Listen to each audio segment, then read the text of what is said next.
이게 얼굴 피부도 좀 마찬가지긴 하지만 이런 트러블이나 뭐 좁쌀 뭐 이런 거 굉장히 고민 많으신 분들 있잖아요. 그거는 제가 SNS 광고를 보고 너무 궁금해서 사봤거든요. 그래가지고 등이 더 깨끗해 보이는 그런 효과가 있는 것 같기도 해요. 정말 예상치 못하게 어떤 한 제품과 방법에 효과를 특히 많이 본 게 있어요.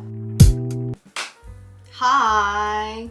오늘은 제가 등드름 관리법에 대해서 좀 알려드리려고? 사실 알려드릴 거는 없어요. 썸네일에 있는 그 사진 절대 포토샵 아니고요. 진짜 찐입니다. 정말 찐이에요. 정말 이렇게 등이 저도 모르게 깨끗해져서 저도 조금 놀래가지고 아 이거는 내가 했던 경험들? 내가 써왔던 제품들을 좀 알려드리면서 영상을 찍어야겠다 해가지고 영상을 이렇게 끼게 됐습니다. 썸네일에 있었던 비포 사진처럼 저는 등드름이 정말 많았어요. 그 피지 같은 거 있죠? 알맹이 같이 나오는 피지들도 있었고 뾰루지도 있었고 상처, 흉터들도 있었고 정말 그래서 저는 등드름에 대한 고민이 좀 많았거든요. 이게 원래는 그렇게 많지 않았어요. 근데 어느 순간부터 되게 많아지고 그리고 제가 또 이제 습관이 이렇게 손을 해가지고 이렇게 뜯는 버릇이 있었어요. 더듬은 다음에 와 걸려 그러면 손톱 끝으로 이렇게 뜯어내는 그런 습관이 있었거든요. 그래서 흉터들도 되게 많았어요. 제가 뭐 바디워시,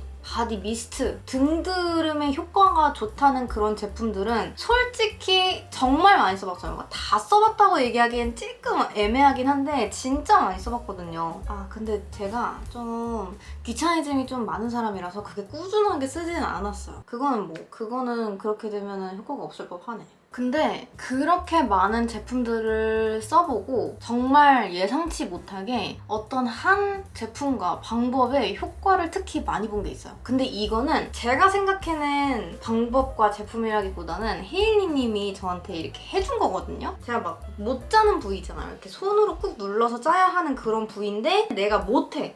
그러면 이제 혜일리님한테 가가지고 이거 좀 짜달라 이렇게 얘기한 적이 되게 많아요. 근데 혜일리님이 그렇게 짜고 토너 패드 있잖아요. 양면으로 돼 있는 토너 패드 그걸로 이렇게 등을 정말 많이 거의 매일 제 등을 이렇게 닦아줬었어요. 등드름 때문에 고민이 있는 사람들을 위한 뭐 바디워시, 바디로션, 바디미스트 이런 것들도 굉장히 효과가 좋기도 하지만 저는 토너 패드로 등을 이렇게 밀어주는 것도 굉장히 효과가 좋더라고요. 일단 맨 처음에 혜일리님이 저한테 스트라이덱스 토너 패드로 제 등을 닦아줬어요. 이 초록색으로 돼 있던 제품이었는데 토너 패드가 거즈면처럼 돼 있거든요. 이 제품으로 제 등을 민 지가 좀 되긴 했는데 그 기억이 너무 생생하게 나는 게 거즈면으로 돼 있으니까 아무래도 이 오돌토돌한 것들을 정말 깨끗하게 이렇게 닦아내주고 그 다음에 사용감도 너무 시원해서 이걸로 한동안 혜일리님이 제 등을 밀어주고 그 다음에는 제가 자주 쓰는 코스알엑스 그린 히어로 토너 패드 이걸로 등을 밀어주곤 했는데 이거는 양면이에요. 한쪽은 엠보면, 한쪽은 부드러운 면으로 돼 있어가지고 처음에는 이제 엠보면으로 이렇게 하고 그 다음에 부드러운 면으로 마무리해주는 그런 식으로 등을 닦았었는데 토너 패드로 등을 닦는 게 진짜 저는 개인적으로 최고인 것 같아요. 토너 패드를 사용하기 전에는 티암 바디 로션인가? 그것도 썼었고 파넬 바디 미스트도 썼었고 제가 지금 생각하는 제품이 이니스프리 거였는지 뭐였는지 기억이 안 나는데 아무튼 바디 미스트를 한 두세 개 정도 더 써보고 그 다음에 아유아유라는 브랜드인가? 그거는 제가 SNS 광고를 보고 너무 궁금해서 사봤거든요. 그거는 바디워시였는데 생각보다 효과는 되게 좋았어요. 맨날 이제 씻어야 되니까 씻을 때마다 어쩔 수 없이 쓰게 되는 게 바디워시잖아요. 바디 로션이랑 미스트 같은 경우에는 틈만 날 때마다 제가 이렇게 뿌려야 되는데 그게 좀 귀찮다 보니까 자주 안 뿌리게 되더라고요. 근데 그 바디워시는 생각보다 괜찮긴 했지만 향이 너무 세서 그거는 조금 아쉽긴 했어요. 처음에 완전 꾸준히 진짜 2019년 7월 그때부터 거의 2020년 초반까지 혜일리님이 진짜 틈만 나면 너 등 어때? 너 등에 뭐 안 났어?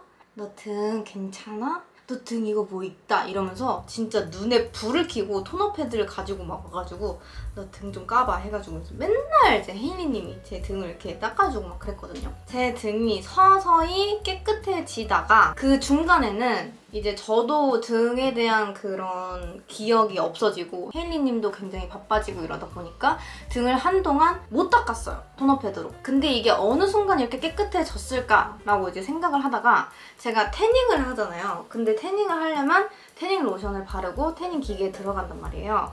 근데 그 태닝 로션에 보습력이 좀 있어서 그런지 보습 충전을 해주니까 이 등드림이 또 괜찮아진 것 같기도 하고 라는 생각이 들더라고요. 이게 얼굴 피부도 좀 마찬가지긴 하지만 이런 트러블이나 뭐 좁쌀 뭐 이런 거 굉장히 고민 많으신 분들 있잖아요. 일단 베이스로 깔고 가는 게 수분 충전, 보습 충전이에요. 근데 너무 수분이 많이 들어가도 안 되고 너무 수분이 없어도 안 되는데 오히려 극건성인 사람들도 너무 피부가 건조해서 얼굴에 막 뭐가 많이 올라오고 이럴 때가 있거든요. 그래서 수분 충전을 먼저 해주고 그다음에 뭐 진정 관리라든지 이런 걸 해주는 게 정말 좋은데 등도 똑같은 것 같아요. 제가 토너 패드로 관리를 하고 그다음에 나도 모르게 수분 충전을 계속 해주고 있었던 거죠.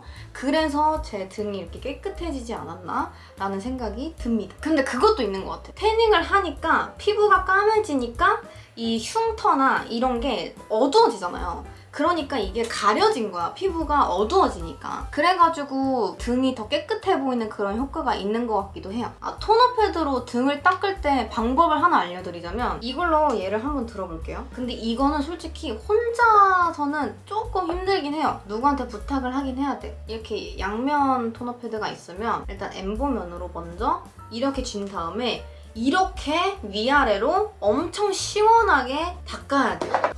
벅 이런 식으로 닦아야 그 등에 있었던 그런 웨이스트 그런 것들이 닦아지거든요. 그래서 그렇게 닦고 그 다음에 이렇게 돌려서 한 번 더 위아래로 훅 이렇게 닦아야 돼요. 이제 또 여름, 이 노출의 계절이다 보니까 이제 등도 파인 옷도 있고 막 이제 민소매 막 아주 후리하게 이렇게 다니고 싶으신들 많을 텐데 등드름 때문에 고민이 많으신 분들 있잖아요. 이 영상이 그분들한테 좀 도움이 많이 됐으면 좋겠고 그리고 가드름도 똑같아요. 이걸로 이렇게 최대한 꾸준히 토너 패드로 이렇게 관리를 해주면 괜찮아지지 않을까라는 그런 생각입니다. 저의 등드름 관리법은 여기까지고요. 충분한 팁이 됐고 충분한 도움이 되셨으면 좋겠어요. 가드름도 어쨌든 같은 루틴으로 해주면 좋을 것 같다는 생각이 들어서 한번 이렇게 해보시면 좋겠습니다. 별거 없는 영상이지만 영상 끝까지 봐주셔서 너무 감사하고요. 오늘 영상은 여기까지. 바이바이.